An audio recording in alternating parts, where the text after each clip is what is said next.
Atas petunjuk penyelamat kita dan menurut ajaran ilahi, maka beranilah kita bernyanyi. Bapa kami yang ada di surga, dimuliakanlah namamu. Saudara-saudari terkasih, selamat pagi. Salam jumpa lagi dalam Sabda Siap Saji Minggu 5 Desember 2021, hari Minggu Advent kedua. Marilah kita berdoa dalam Bapa, Putra, dan Roh Kudus. Amin. Ya Allah yang penuh kasih, Engkau menyediakan sukacita yang sejati bagi dunia dan menghendaki agar kami hidup dalam damai dan cinta kasih. Kami mohon, nyatakanlah cinta kasih-Mu kepada kami dan teguhkanlah kami dalam menyongsong kehadiran duta kasih setia-Mu, yaitu Yesus Kristus, Putra-Mu yang bersama Engkau dan Roh Kudus hidup dan berkuasa Allah sepanjang segala masa. Amin. Tuhan bersamamu dan bersama rohmu.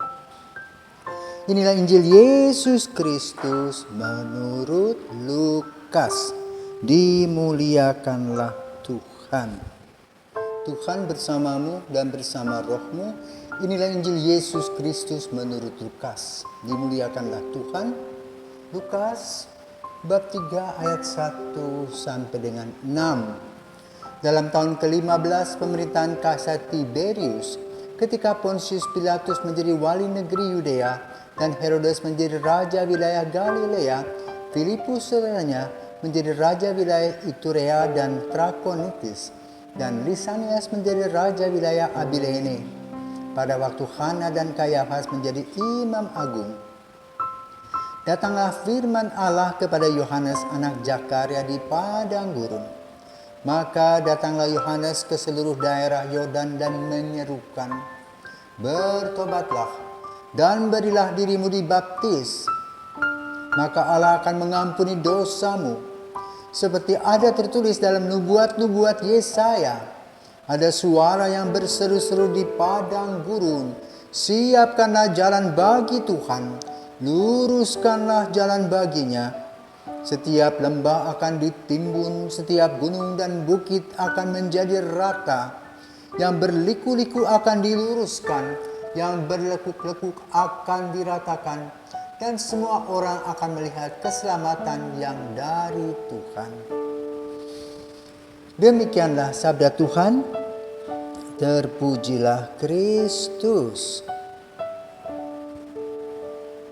Saudaraku terkasih, tanpa kita sadari, waktu cepat sekali berlalu. Kita sudah memasuki Minggu Advent kedua. Maka lilin kedua akan dipasang. Minggu lalu lilin itu bersimbol harapan. Harapan kepada siapa? Kepada Yesus. Karena masa Adventus adalah masa di mana kita gereja menantikan kelahiran Yesus secara jasmani. Solidaritas Tuhan yang terbukti dalam diri Yesus yang lahir di kandang di Bethlehem. Maka suasana yang terjadi dalam diri kita berharap. Minggu kedua adalah Minggu Advent yang menggambarkan cinta dan kesetiaan. Dan minggu kedua biasanya disebut Minggu Bethlehem yang terarah menuju tempat kelahiran Yesus. Maka pada hari ini kita mendengar bagaimana Yohanes Pembaptis mengiring kita untuk memasuki pertobatan. Di mana dia mengatakan, "Siapkanlah jalan bagi Tuhan." Karena kelahiran Yesus. Luruskanlah jalan baginya.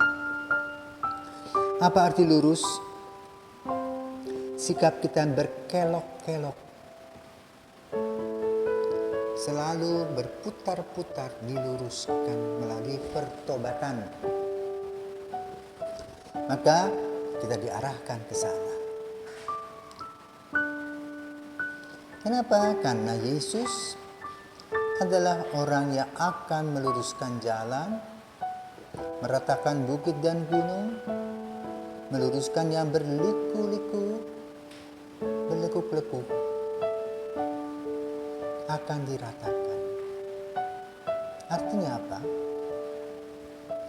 Sifat-sifat kita yang manusiawi ini yang terikat dengan harta, dengan tahta, dengan ambisi-ambisi harus diperhatikan lebih jelas. Bahwa hidup ini bukan hanya karena makan, minum, bersenang-senang, tetapi ada hal-hal atau nilai-nilai yang perlu ditampilkan, yaitu kasih dan kesetiaan. Sosok Yohanes ditampilkan sebagai sosok yang setia dan penuh kasih dalam melaksanakan tugasnya, di mana dia mulai melihat kedalaman diri untuk mempersiapkan jalan Tuhan, bukan hanya secara jasmani, tapi secara rohani. Maka pada saat ini Gereja Katolik tetap mempertahankan situasi menanti kelahiran Yesus. Maka dalam tradisi Gereja Katolik, kita belum merayakan Natal, walaupun saudara-saudara kita yang beraliran lain merayakan Natal. Jadi Natal yang diinginkan oleh gereja bukan hanya secara jasmani menyanyikan lagu-lagu Natal, makan minum, sukacita, bukan itu. Tapi ya sukacita lebih diutamakan dalam hati, kebersihan hati dan pikiran. Peduli kepada orang-orang yang menderita, apalagi pada masa COVID ini. Itulah kiprah dari Yohanes Pembaptis, luruskanlah jalan Tuhan. Di mana kita berbagi, kita saling mencintai satu sama lain, dan kita membenahi diri sendiri secara rohani dan jasmani. Sehingga pada hari Natal nanti kita betul-betul boleh merayakan, menerima Yesus yang kecil yang hadir di dalam hati kita.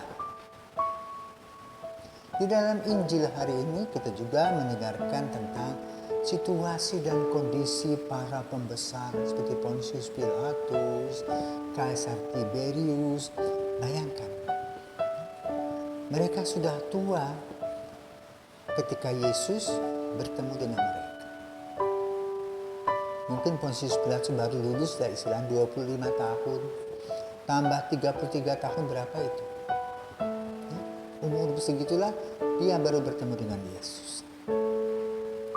Yang ditampilkan dalam Injil pada hari ini adalah bagaimana kekuasaan yang terus bertahan yang menggerogoti nilai-nilai kehidupan moral, mental, dan jatuh pada diri sendiri, sehingga digambarkan berbelok-belok, berlekuk-lekuk.